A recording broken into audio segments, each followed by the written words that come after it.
நெடியோன் வணக்கம். இன்று நாம் போய்கொண்டிருந்த இடம் எது பாத்தீங்கன்னா குளச்சல் துறைமுகம் மீன்பிடி துறைமுகமாக என்று செயல்படுகின்றது.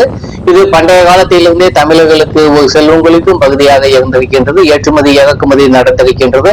இங்கிருந்து தென்கிழக்கு ஆசிய நாடுகள், அதே போன்று வளைகுடா ஐரோப்பிய நாடுகள், தென்னாசிய நாடுகள் முழுமைக்கும் இந்த பகுதியிலிருந்து ஏற்றுமதி இறக்குமதி நடந்திருக்கின்றது. அதே போன்று பழமையான இலக்கியங்களிலும் காணப்படுகின்றது. அதே போன்று பழமையான ஐரோப்பிய மத்திய கிழக்கு நாடுகளின் ஆவணங்களிலும் இந்த துறைமுகங்கள் குவிக்கப்பட்டுள்ளன. அதே போன்று கன்னியாகுமரி மாவட்டத்தில் காணப்படும் தேங்காய்பட்டணம், அதே போன்று முட்டத்துக்கு அடுத்து மிகப்பெரிய ஒரு மீன்பிடி துறைமுகமாக இருக்கின்றது. 2004 இந்த துறைமுகமானது மிகப்பெரிய அளவில் சுனாமி தாக்கிய பொழுது பேரழிவை சந்தித்தது. 414 பேர் இறந்து போனார்கள். 22 உடலங்கள் கிடைக்கவில்லை. அவர்களுக்காக இங்கு நினைவு இல்லம் கட்டப்பட்டுள்ளது. அது எங்க கட்டியிருக்கு அப்படின்னு பாத்தீங்கன்னா, இங்கு ஒரு போர் நினைவு சின்னம் கட்டப்பட்டுள்ளது. 1741 இங்கு மிகப்பெரிய போர் நடைபெற்றது.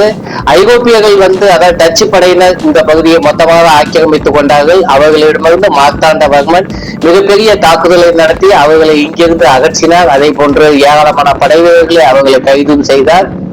இங்கிருக்கும் இரணியல் கோட்டையும் அப்பொழுது கைப்பற்றப்பட்டது. அதன் பிறகு இங்கு இருந்து டச்சு படையினர் மொத்தமாக நீங்கி சென்று விட்டார்கள். அதன் பிறகு வரவே இல்லை. இந்த போரில் அவர்கள் மிகப்பெரிய வெற்றியை அடைந்தார்கள். அது அவர்களுக்கு மிகப்பெரிய ஒரு வலிமையை தந்தது. அந்த வேநாட்டின் அரசனாக இருந்தவன் ஒரு தமிழ் மன்னன், தமிழ் அரசன் பால மார்த்தாண்டவர்மன். அவன் தான் இறுதியாக அந்த சேர நாட்டுக்கும் வேநாட்டுக்கும் ஒரு தமிழ் மன்னராக இருந்திருக்கலாம். அதுக்கடுத்து எந்த ஒரு தமிழ் மன்னர்களும் அவ்வளவு வலிமையாக இருக்கவே இல்லை. இன்று ஈழத்தில் நமது பிரபாகரன் எவ்வளவு பெரிய தலைவராக இருந்தாரோ அது இறுதியில் நிகழ்ந்தது. அன்றைய காலகட்டத்தில் 1741 அவர்தான் மிகப்பெரிய ஒரு அரசராக இருந்திருக்கின்றார். அவருக்கு பின்னர் ஒரு நெடிய காலம் யாரும் இல்லாத சூழல் காணப்பட்டது. இப்பொழுது அந்த துறைமுகத்தில் தான் நாம் இருக்கின்றோம். இது மிக அழகிய ஒரு துறைமுகமாக காணப்படுகின்றது.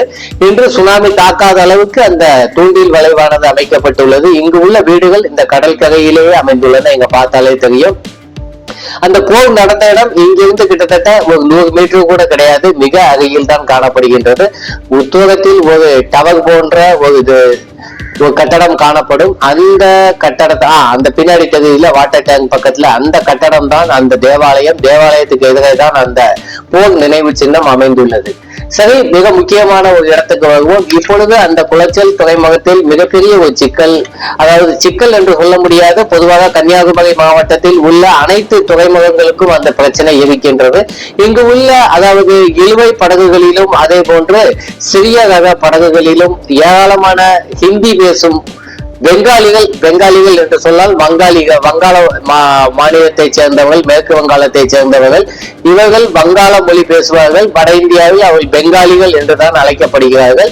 அந்த பெங்காலி மொழி பேசும், அதாவது பெங்காலிகள் ஹிந்தி மொழி பேசுவதாக இங்கு அதிகமாக காணப்படுகிறார்கள். ஹிந்தி மொழி பேசும் பெங்காலிகள் அதிகமாக இங்கு உள்ள அதாவது மீன்பிடி தொழிலில் காணப்படுகிறார்கள். பொதுவாக தமிழ்நாட்டில் வேறு அனைத்து தொழில்களிலுமே காணப்படுகிறார்கள். அதாவது உணவகங்கள், கட்டுமான தொழில், அதே போன்று கூலி வேலை, பானிபூரி கடை என்று அனைத்திலுமே இருக்கிறார்கள். ஏன் துணிக்கடையில் கூட வேலை பார்க்கிறார்கள். பெரிய பெரிய நிறுவனங்களிலும் வேலை பார்க்கிறார்கள். அதை தவிர்த்து இப்பொழுது கடலில் வேலை பார்க்கிறார்கள் என்றால் நமக்கு ஒரு ஆச்சரியமாக இருக்கின்றது. இந்த துறைமுகத்தில் உள்ள மிக அதிகமான இழுவை படகுகளில் கிட்டத்தட்ட 50 விழுக்காட்டுக்கு மேல் ஹிந்தி பேசும் பெங்காலிகள் காணப்படுகின்றார்கள். அதே போல்தான் நான் தேங்காய்பட்டணத்திலும் பார்த்தேன், முட்டம் துறைமுகத்திலும் பார்த்தேன். ஏன் அனைத்து துறைமுகங்களிலும் இதே நிலைதான் காணப்படுகின்றது. தமிழர்கள் அனைத்து துறையிலும் உயர்ந்து காணப்படுகின்றார்கள், கல்வியில் உயர்ந்து விட்டார்கள். ஆகவே இந்த தொழிலுக்கு அதிகமாக இப்பொழுது ஆள் தட்டுப்பாடு காணப்படுகின்றது. வேலை செய்வதற்கான ஆட்கள் கிடையாது. ஆகவே ஹிந்தி பேசும் பெங்காலிகள் அங்கிருந்து இங்கு வந்துள்ளார்கள். பொதுவாக கிழக்கு கடற்கரையில் தமிழர்களை தவிர்த்து எவருமே கடலில் சென்று மீன் பிடிப்பது கிடையாது. அந்த ஒரு நிலை இருப்பதால் சிறிதளவில் தான் ஆந்திராவில் மீன் பிடிக்கிறார்கள். ஒடிசாவில் எவரும் அதிகமாக மீன் பிடிப்பதில்லை. கடலில் சென்று சில இடங்களில் பிடிக்கிறார்கள். வங்காளத்தில் யாருமே பிடிப்பதில்லை. அப்படியெனில் தமிழர்களின் தொழில்நுட்பமாகத்தான் இது காணப்படுகின்றது. பொதுவாகவே இவர்கள் கிழக்கு கடற்கரையில் யாருமே கடல் உணவை உண்பது கூட கிடையாது. அவர்கள் குளத்து மீன்களைத்தான் அதிகமாக அவர்கள் எடுத்துக்கொள்கிறார்கள். கடல் மீனை உண்ணுவது கூட கிடையாது. அப்படி இருக்கும் சூழலில் கடல் மீனை பிடிக்கும் தொழில்நுட்பமும் அவர்களுக்கு தெரியாது. கடலில் சென்று மீன் பிடிப்பதும் கிடையாது. ஹிந்தி பேசும் எவரும் கடல் மீனை தின்பது கிடையாது.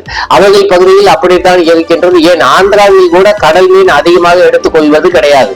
அவர்கள் பண்ணைகள் வளர்க்கப்படும் இறால் மீன்களைத்தான் தின்று வருகிறார்கள், உட்கொண்டு வருகிறார்கள்.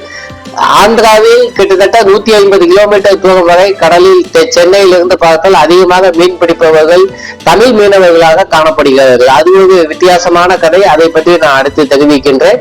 இப்பொழுது இந்த பகுதியில் அன்று பால மார்த்தாண்டவர்மன் டச்சு படையினரிடமிருந்து மீட்கப்பட்ட பகுதி இன்று இந்தியர்களால் ஆக்கிரமிக்கப்பட்டு வருகின்றது என்ற ஒரு சோகமான ஒரு நிகழ்வை இப்பொழுது பார்த்து கொண்டிருக்கின்றோம். நீங்கள் பார்க்கலாம். இந்த படகுகள் எல்லாத்திலையுமே ஹிந்திக்காரங்க வந்து இங்க அப்படியே தங்கிட்டாங்க. அதான் படகுடைய உரிமையாளர் அவர்களை தங்க வைத்திருக்கின்றார். படகுகள் கடலுக்கு செல்லும் பொழுது அவர்கள் மீன்பிடி வேலையை செய்கிறார்கள். ஓய்வு நேரங்களில் இந்த படகுகளிலே தங்கிக் கொள்கிறார்கள். அவர்களுக்காக தனியாக ஒரு வாடகையில் வீடு எடுத்து தர வேண்டிய அவசியம் இல்லை, அல்லது ஒரு கட்டிடத்தை தர வேண்டிய அவசியமும் இல்லை. இந்த படகில் எல்லாவித வசதிகளும் இருப்பதால் அவர்கள் இங்கேயே தங்க வைக்கப்பட்டுள்ளார்கள். இப்படித்தான் அனைத்து படகுகளிலும் ஹிந்தியர்கள் அதிகமாக காணப்படுகிறார்கள். இது தமிழகத்துக்கு எவ்வாறான எதிர்காலத்தில் சூழலை உருவாக்கும் என்று எனக்கு தெரியவில்லை. ஆனால் எப்படியோ ஒரு சில பிரச்சனைகளை உருவாக்குவதற்கான வாய்ப்புகள் இருக்கின்றன. கடலை ஆக்கிரமிப்பது இலங்கையிலும் தமிழ் பகுதிகளில் சிங்களர்கள் அதிகமாக ஆக்கிரமிப்பது அங்குள்ள தமிழர்களுக்கு பிரச்சனையை தந்திருக்கின்றது. கேரளாவிலும் அதிகமாக தமிழ் மீனவர்கள் தான் பிடிக்கிறார்கள். ஆனால் மலையாளிகளுக்கு எந்த பிரச்சனையும் கிடையாது. ஆனால் இங்கு பிரச்சனைகள் உருவாவதற்கான வாய்ப்புகள் அதிகம் இருக்கின்றன. ஏனெனில் பெங்காலிகள் ஒரு வித்தியாசமான குணத்தை கொண்டவர்களாக காணப்படுகிறார்கள். அந்தமானில் முன்பு அதிகமாக தமிழர்கள் இருந்தார்கள். அந்த சூழ்நிலையில் கிட்டத்தட்ட 1960-50 காலகட்டத்தில் பங்களாதேஷில் இருந்து அதிகமான பெங்காலி மொழி பேசும் இந்துக்கள் அங்கு குடியேற்றப்பட்டார்கள். அப்பொழுது அங்கு உள்ள தமிழர்கள் எந்தவித எதிர்ப்பையும் தெரிவிக்கவே இல்லை. ஆனால் அவர்கள் அதிகமாக எண்ணிக்கை அங்கு ஆன பிறகு இங்கு சென்னையில் இருந்த அதாவது லெப்டினன்ட் கவர்னர் கல்கத்தாவுக்கு மாற்றப்பட்டார். அதே போன்று இங்கிருந்த நீதிமன்றம் அந்தமானி நீதிமன்றம் அங்கு மாற்றப்பட்டது. இப்படித்தான் அது நிகழ்ந்தது. இங்கு உள்ள அதிகாரங்கள், அதாவது தமிழர்களிடமிருந்த கையில் இருந்த அதிகாரங்கள் மொத்தமாக மேற்கு வங்காளத்துக்கு சென்று விட்டன. அதன் பிறகு ஒரு நிகழ்வு நிகழ்ந்தது. அதாவது இலங்கையிலிருந்து மலையகத்திலிருந்து ஏராளமான மலையக தமிழர்கள் திருப்பி அனுப்பப்பட்டார்கள். அப்பொழுது அவர்களை அங்கு அந்தமானில் குடியமர்த்த வேண்டும் என்று கோரிய பொழுது அவர்கள் பெரிய போராட்டங்களை நடத்தி தடுத்து விட்டார்கள். ஏனெனில் இவர்களின் பெங்காலிகளின் பெரும்பான்மை அந்தமான் தீவில் பாதிக்கப்படும் என்ற நிலை கருதி அவர்கள் அந்த இடத்துக்கு வந்தார்கள்.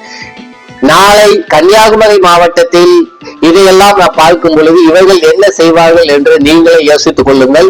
இவர்கள் இன்று அதாவது வேலை தொழிலாளர்கள் கிடைக்கவில்லை என்று நாம் இவர்களை வைத்துள்ளோம். ஆனால் எதிர்காலத்தில் எவ்வாறான சூழல்களை இவர்கள் நெருக்குதல்களை இங்கு நமது மண்ணிலேயே கன்னியாகுமரியிலேயே இவர்கள் தர முடியும் என்று நிச்சயம் தருவதற்கான வாய்ப்புகள் இருக்கின்றன.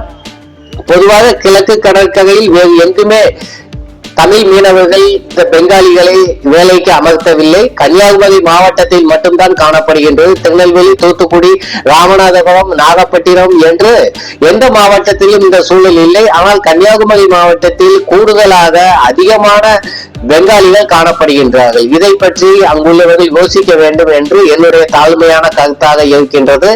நான் உங்கள் பழனிக்குமார் மாடசாமி. மீண்டும் ஒரு பதிவில் விரைவில் வந்து சந்திக்கின்றேன். நன்றி, வணக்கம்.